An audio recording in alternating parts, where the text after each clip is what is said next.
Drama philosophical film ಅಂದ್ಕೊಂಡಾಗ action film ಅಂತ ಒಳಗೋದ್ಮೇಲೆ ಗೊತ್ತಾಗಿದೆ ನನಗೆ.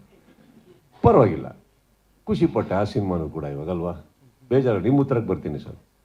ಸರ್, ಇಲ್ಲಿ ಸ್ವರ್ಗ ನಾಟಕ ಇಡೀ ವಾರ ನಡೆಯುತ್ತೆ. ಸೊ ನಾನು ಬರೋದೇ ಮಧ್ಯದ ಲೈನಲ್ಲಿ,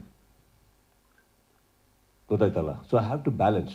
ಸೊ ಆಬ್ವಿಯಸ್ಲಿ ಇಡೀ ವಾರ ಸಿಕ್ಕಾಬಡೆ ನಡೆಯೋದಿರುತ್ತೆ ಅಲ್ಲಿ ಕಂಟೆಸ್ಟೆಂಟ್ಸಿಗೆ. ಸೊ ಎರಡು ಕಡೆನೂ ತುಂಬ ಹಾರ್ತಾರೋ ಹಕ್ಕಿಗೆ ಸ್ವಲ್ಪ ಕರೆದು ಕೂರಿಸ್ಬೇಕಾಗತ್ತೆ, ತುಂಬ ನೆರಳಿ ಕೆಳಗೆ ಹೋಗಿದ್ದಾರೆ ಅಂದ್ರೆ ಸ್ವಲ್ಪ ಎತ್ತಬೇಕಾಗತ್ತೆ. That is my job.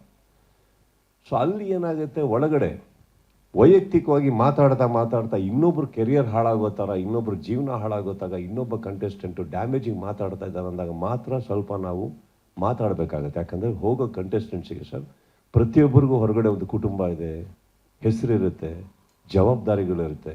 ಅಲ್ಲಿ ಯಾರೋ ಮೂರನೇವ್ರು ಮಾತಾಡೋದ್ರಿಂದ ಜೀವನಗಳು ಹಾಳಾಗ್ಬಿಡ್ಬೋದು.